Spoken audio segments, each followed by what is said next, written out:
Lahore smart city में overseas 1 का sector B कब तक मुकम्मल होगा? इसमें कब्जा कब दिया जाएगा? मलिक असलम साहब ने तारीख बता दी। बिस्मिल्लाहिर्रहमानिर्रहीम, अस्सलाम वालेकुम। लाहौर स्मार्ट सिटी में ओवरसीज 1 का सेक्टर ए और बी इसमें कब्जा देने का ऐलान किया जा चुका है, लेकिन जैसे ही लाहौर स्मार्ट सिटी की इंतजामिया ने कब्जा देने का ऐलान किया तो उस पर लोगों के मिले जुले तासुरात हमें देखने को मिले। कुछ लोगों का ये ख्याल था कि यहाँ पर तो डेवलपमेंट अभी तक हुई नहीं है, मुकम्मल ही नहीं हुई, तो इसमें कब्जा कैसे दिया जा सकता है।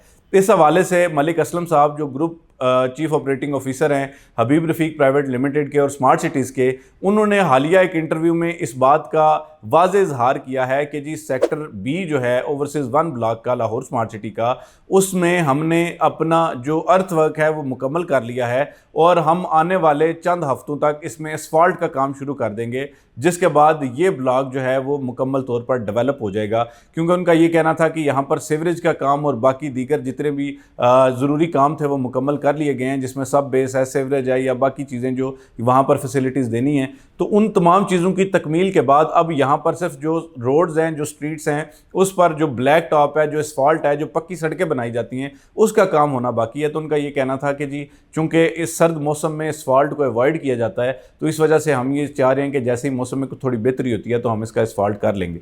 अच्छा, अब दूसरी बात यह कि उन्होंने इस हवाले से जो तारीख बताई है, उन्होंने कहा है कि जी छोटी ईद से पहले हम जो है इस ब्लॉक की जो डेवलपमेंट है उसको मुकम्मल कर लेंगे। तो छोटी ईद से पहले का मतलब ये है कि आपका कोई तकरीबन 10, 11, 12 मार्च को पहला रोज़ा होगा, तो इसका मतलब है कि अप्रैल यानी मई से पहले पहले जो है वो इस ब्लॉक की ओवरसीज़ 1 के सेक्टर बी जो है इसकी डेवलपमेंट को लाहौर स्मार्ट सिटी की इंतज़ामिया के मुताबिक मुकम्मल कर लिया जाएगा, जिसके बाद ये कब्ज़ा देने के काबिल हो जाएगा। तो ज़ाहिर बात है उसके बाद ही कब्ज़ा दिया जाएगा। अच्छा, दूसरी बात इसमें यह है कि चूँकि लोग जो है वो पहले इस सूरत हाल मुख्तलिफ थी, लोगों के पास इतनी अवेयरनेस और इन्फॉर्मेशन नहीं होती थी कि लोगों को अगर ये कह देते थे हम कि जी आपको जो है ना फ़लाँ टाइम पे पोजेसन मिल जाएगा, तो लोग ठंडे होकर बैठ जाते थे कि जी अब वो टाइम आएगा तो देखेंगे। लेकिन अब इतनी वीडियोज़ जो है वो रोज़ाना की बुनियाद पर यूट्यूब पे, फेसबुक पे अपलोड होती हैं कि लोगों को अब अंदाज़ा है कि जी कौन से ब्लॉक में, कौन से सेक्टर में कितना काम हो चुका है और कितना बाकी है।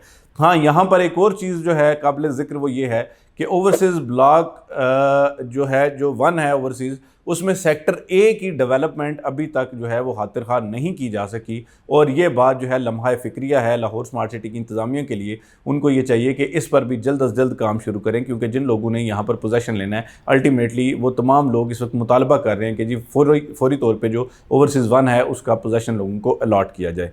इसके अलावा एक और बात काबिल ज़िक्र है, वो ये है कि जी ओवरसीज़ 1 जो है ये पहला इनिशियल ब्लॉक है। ओवरसीज़ प्राइम में अगर आपने सेक्टर ए और बी में पोजेसन दे दिया है तो वहाँ पर सूरत हाल इसलिए मुख्तलिफ है कि उसमें वो लोग शामिल थे जिन लोगों ने 50% से 75% से या 100% से अपनी पेमेंट्स करके वहाँ पर जो है वो लाहौर स्मार्ट सिटी में अपनी बुकिंग करवाई थी और प्लॉट ले लिया। अब जो जनरल लोग हैं, जिन लोगों ने इंस्टॉलमेंट्स पर प्लॉट लिए थे, उनके लिए ये फर्स्ट ब्लॉक्स हैं, ये इनिशियल ब्लॉक्स हैं और यहाँ पर पोजेसन देना इंतहाई ज़रूरी है। इस वजह से ज़रूरी है कि यहाँ पर अगर आप पोजेसन नहीं देते या इस पोजेसन को लेट करते हैं या डेवलपमेंट को लेट करते हैं, तो अल्टीमेटली ये बात जो है वो लाहौर स्मार्ट सिटी की ओवरऑल परसेप्शन को बहुत डिस्टर्ब करेगी, जिससे लोगों के तहफ़्फ़ुज़ात में मज़ीद इजाफा हो सकता है। बहरहाल ये 2 इन्फॉर्मेशन थी मेरे पास, मैंने आप तक पहुँचा दी। इंशाल्लाह कोशिश करेंगे कि नेक्स्ट वीडियोज़ में मज़ीद इसी तरह की जो क्रिटिकल एनालिसिस है चीज़ों का करेंगे। हाँ, ये बात अलग है कि जी कुछ लोग मुझसे नाराज़ होते हैं, बल्कि कुछ सोसाइटीज़ की इंतज़ामिया में मुझसे नाराज़ होती है, लेकिन ज़ाहिर बात है अगर हमने आपको एक्चुअल और फैक्चुअल इन्फॉर्मेशन देनी है तो उसके लिए ये हिम्मत तो करनी पड़ेगी कि कुछ लोग नाराज़ होंगे, कुछ लोग खुश होंगे, लेकिन कम से कम ये है कि जो मालूमात हमारे पास होगी वो इंशाल्लाह आप तक पहुँचाते रहेंगे। उसके लिए ज़रूरी है कि आप हमारे चैनल को सब्सक्राइब करें। इंशाल्लाह आने वाली वीडियोज़ में दोबारा हाजिर होंगे, उसमें मज़ीद इस पर डिस्कशन करेंगे। तब तक के लिए फ़ी अमान अल्लाह।